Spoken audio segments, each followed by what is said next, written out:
अभी नेक्स्ट है question number 38। इसमें दिया है bank offers loan to its customers on different types of interest. तो तीन तरह के इंटरेस्ट है, एक है फिक्स्ड रेट, एक है फ्लोटिंग रेट और एक है वेरिएबल रेट। और पिछले कुछ पास डेटा से ये पता चलता है कि customer avails loan on fixed rate, floating और ये प्रोबेबिलिटीज है तीनों रेट्स की। तो customer after availing loan can pay the loan और डिफॉल्ट द लोन। तो लोन लेने के बाद वो पे करेगा या डिफॉल्ट होगा लोन पे, पेमेंट पे। तो बैंक डेटा ये बताता है कि प्रोबेबिलिटी के पर्सन के डिफॉल्ट होने की फिक्स्ड रेट पे, फ्लोटिंग और वेरिएबल रेट्स पे। तीनों जो आपके टाइप ऑफ इंटरेस्ट है उन पे पर्सन के डिफॉल्ट होने की प्रोबेबिलिटी 5, 3 और 1% रिस्पेक्टिवली है, फिक्स्ड, फ्लोटिंग और वेरिएबल रेट। तो आपको बताना है what is the probability that customer after paying the loan will default on loan repayment. सभी की आपको डिफॉल्ट ऑन लोन रीपेमेंट की प्रोबेबिलिटी बतानी है कस्टमर की, तीनों उस पे रेट ऑफ इंटरेस्ट पे। तो E1 हम इवेंट मान लेते हैं, E1 with the event of loan eight fixed rate. और E2 ले लेते हैं हम लोन एट फ्लोटिंग रेट। और E3 हमने ले लिया loan eight variable rate.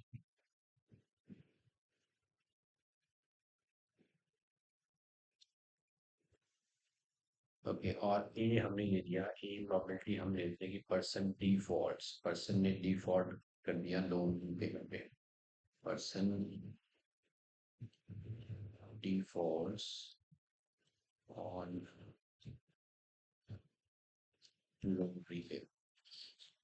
Okay, next आपको जो फाइंड आउट करना है अब according to the information, first है property that a person after paying the loan will default on loan repayment. तो इससे पहले हमारे पास थोड़ी सी इंफॉर्मेशन और है। प्रोबेबिलिटी ऑफ E1 जो वो है 10% मीन्स 10/100। तो प्रोबेबिलिटी ऑफ E2 जो है वो है 20% means 20/100। Probability of E3 loan लेने की प्रोबेबिलिटी जो है वो है, ये है 70/100। अब डिफॉल्ट होता है पहले वाले पे, उसकी प्रोबेबिलिटी जो है वो है, दिस इज 5, 3 and 1%, तो दिस इज 5/100। अब सेकेंड वाले इवेंट पे डिफॉल्ट होने की प्रोबेबिलिटी है 3%, विच इज 3/100। और थर्ड वाले पे डिफॉल्ट होने की जो प्रोबेबिलिटी है दैट इज 1/100।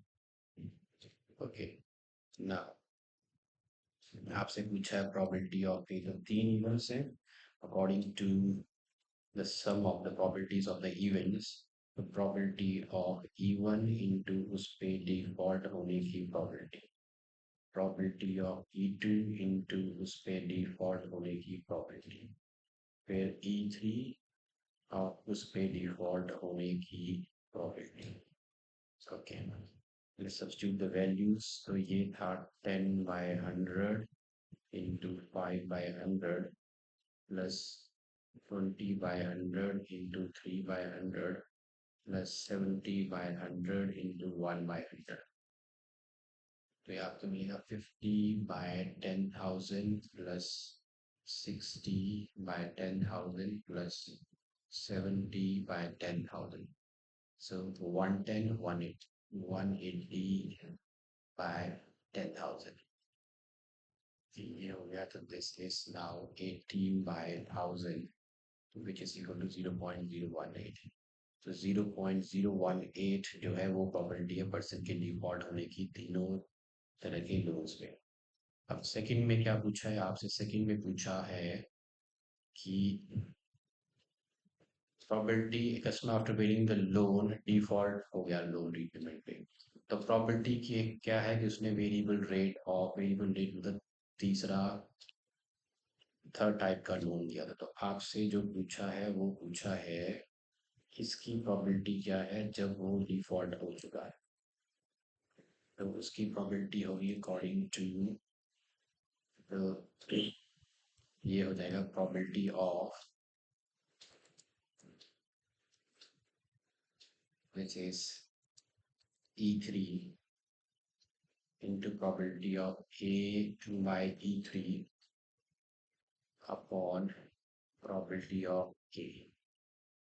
ओके, ये हमने लगा दिया formula probability of A given B का। तो probability of E3 है 70/100, probability of A by E3 है 1/100, 1/100 और divided by A। probability of A हमने निकाला है 18/180 by this was or 18/1000। So this is 80 or 180 by 10,000 correct.